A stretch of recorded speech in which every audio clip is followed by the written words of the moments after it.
আর আমাদের কওমি মাদ্রাসার হিসাব পুরো উল্টা।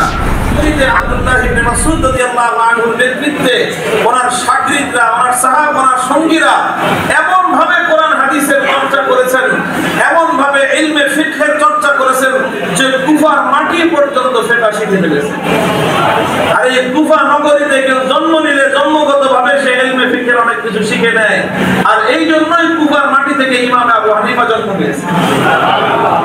আরে ভাই, ইমাম আবু হানিফা আকাশ থেকে হঠাৎ করে একদিনে পড়ে না।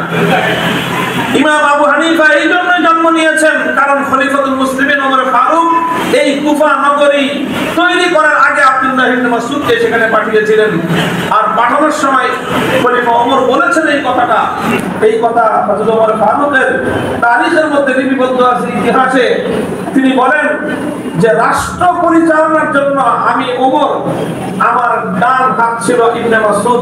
আমি পদে পদে ইবনে মাসউদের শরণাপন্ন হই। যে কোনো একটা জটিল বিষয়ে কোরআন হাদিসের মাসলা জানার জন্য ইবনে মাসউদের আমার খুব প্রয়োজন। রাষ্ট্রের প্রয়োজন, খলিফার প্রয়োজন। কিন্তু ওমর ফারুক বললেন, আমি আমার খলিফার প্রয়োজনের চেয়ে মুসলমানদের আগামী প্রজন্মের প্রয়োজনকে আমি অগ্রাধিকার দিলাম। আমার রাষ্ট্রের গুরুত্বপূর্ণ দায়িত্বে মদিনাতে রেখে ইবনে মাসউদের দ্বারা আমার উপকৃত হওয়ার প্রয়োজন ছিল, কিন্তু আমি আমার প্রয়োজনের চেয়ে মুসলমানদের আগামী প্রজন্মের প্রয়োজনকে অগ্রাধিকার দিয়ে আমি ইবনে মাসউদকে কুফাবাসীর জন্য আমি ত্যাগ স্বীকার করলাম, আমি কোরবানি স্বীকার করলাম। মুহতারাম হাজিরিন, এই জন্য আলহামদুলিল্লাহ এই আপনারা দেখবেন যেখানেই জনবসতি গড়ে উঠে, রাষ্ট্রীয় পৃষ্ঠপোষকতায় স্কুল হয়, কলেজ হয়, অনেক কিছু হয়, আর কওমি মাদ্রাসাগুলো প্রতিষ্ঠার জন্য মুসলমানদের ঈমান, আকীদা, মুসলমানদের সন্তানদের সহিহ তারবিয়ত এবং সহিহ তালিমের জন্য এবং সেই এলাকায় মুসলিম সম্প্রদায়ের সঠিক ইসলামী রাহনুমাই পথ প্রদর্শনের জন্য আলেম সমাজ সেখানে গিয়ে খেয়ে না খেয়ে পেটে পাথর বেঁধে চেষ্টা করে, মেহনত করে, ঋণ করে, ধার করে, কর্জ করে মানুষের কাছে কাছে গিয়ে হাতে ধরে পায়ে ধরে সেখানে তারা মাদ্রাসা গড়ে তোলেন। শুধুমাত্র নিজেদের প্রয়োজনে নয়, নিজের চাকরির প্রয়োজনে না, বরং উম্মতের প্রয়োজনে। এই যে এখানে আপনাদের এখানে এই সাভারে আলমনগর বড় হাউজিং করে উঠেছে, ওখানে মানে হাউজিং জমার আগেই মাওলানা আইয়ুবী সাহেবের মারকাজুত তারবিয়া জমজমাট হয়ে গেছে। এরকম সবাই আলহামদুলিল্লাহ ওলামায়ে কেরাম এইভাবে মেহনত করেন।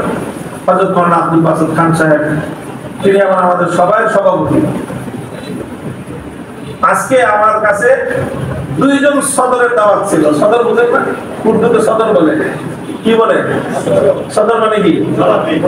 সভাপতিও বলে, আবার সদর রাষ্ট্রপতিকেও বলে। তাকে বলে আর রাষ্ট্রপতিকে উর্দুতে কি বলে? জনাবে সদর। আজকে আমার বাংলাদেশের রাষ্ট্রপতিরও দাওয়াত ছিল, আর আমার সভাপতি রাবেতাতুল ওয়াইজিনের সভাপতিরও দাওয়াত ছিল। আমি রাষ্ট্রপতির দাওয়াতের চেয়ে আমার রাবেতার সভাপতির দাওয়াতকে প্রাধান্য দিয়েছি। আমার জন্য আজকে বঙ্গভবনে আমার নাম সহ সেখানে ওখানে আমার ফোন দিয়েছে যে হুজুর আপনার নাম লেখা সিট খালি। আমি বললাম যে আমি আমার সভাপতির দাওয়াতে যেতেছি। কেন? আমরা আমাদের কাছে বঙ্গভবনের দাওয়াতের চেয়ে এই দারুল ইসলাম মাদ্রাসার গুরুত্ব বেশি। দারুল ইসলাম মাদ্রাসার গুরুত্ব বেশি আমাদের কাছে। ব্যাপারটা অন্য কিছু না, ব্যাপারটা হলো যে আমরা আমাদের আগামী প্রজন্মের মুসলমানদের সন্তানদের সহিহ তালিমের জন্য সহিহ তালিমের বিষয়টাকে অন্য সব কিছুর উপর অগ্রাধিকার দেওয়াটা, এটা সেই খলিফা ওমর ফারুক রাদিয়াল্লাহু আনহুর যুগ থেকে এই তালিম এবং শিক্ষা আমরা পেয়ে এসেছি। আমি আশা করি যে আজকে আমাদের সকলের এই যে আহমেদ জহির সাহেব আর বাকি যারা আছে এর অধিকাংশ আমাদের ছাত্র, এই জন্য আর নাম বললাম না। এরাও সব এক এক এলাকার উজ্জ্বল নক্ষত্র। এই সব তারকা আজকে এখানে একত্রিত হয়েছে। আপনাদের এই হেমায়েতপুরের আকাশ আজকে আলোকিত হোক এবং এই আলো ছড়াতে থাকুক।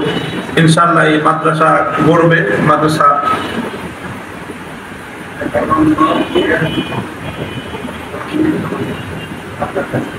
মাশাআল্লাহ। পরমের নাম দিতেও না, এই যে আব্দুল বাসিত খান সাহেব হুজুরের নাতি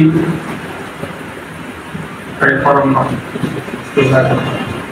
মাশাআল্লাহ।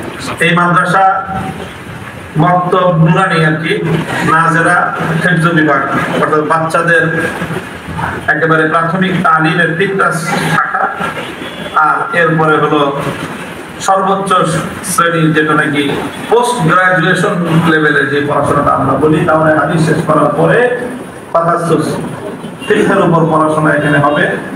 এটা আপাতত সূচনা। ইনশাআল্লাহ এই মাদ্রাসা কওমি মাদ্রাসার ব্যাপারে একটা কথা আমাদের উস্তাদরা বলেন যে দুনিয়ার অন্য সব শিক্ষা প্রতিষ্ঠান শুরু হয় একভাবে, কাজ করে একভাবে। অন্যান্য দুনিয়ার প্রতিষ্ঠানগুলো, স্কুল বলেন, কলেজ বলেন, বা যে কোনো দুনিয়াবী প্রতিষ্ঠানের প্রথমে একটা পরিকল্পনা হয় যে কি করতে চায়, তারপরে একটা বাজেট হয়। কি হয়? বাজেট, যে এই বিল্ডিং করতে, স্কুল করতে এখানে 3 কোটি টাকার প্রয়োজন। তারপরে বাজেট কালেকশন হয়, 3 কোটি টাকা কোত্থেকে আসবে তার ব্যবস্থা হয়। এই বাজেট কালেকশন হওয়ার পরে কাজ শুরু হয়। আর আমাদের কওমি মাদ্রাসার হিসাব পুরো উল্টা, আগে কাজ শুরু হয়। টাকা কোত্থেকে আসবে, কত টাকা, এসব কোনো হিসাব নাই। শুরুতেই কি কাজ শুরু হয়ে যায়। কাজ শুরু হওয়ার পরে তারপরে কালেকশন হয়। কালেকশন হওয়ার পরে বাজেট পরে হয় যে কত টাকা খরচ হইল। আলহামদুলিল্লাহ, দুনিয়াদাররা আগে বাজেট করে, তারপরে কালেকশন করে, তারপরে কাজ করে। আল্লাহর দ্বীনের কাজ প্রথমে কাজ হয়, তারপরে কালেকশন হয়, শেষে গিয়ে বাজেট হয়।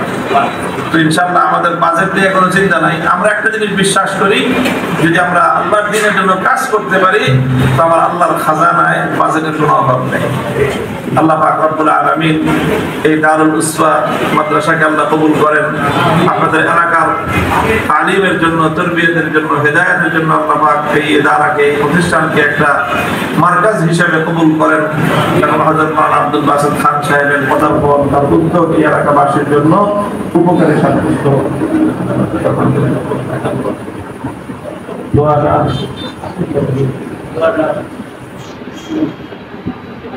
সুবহানাল্লাহ।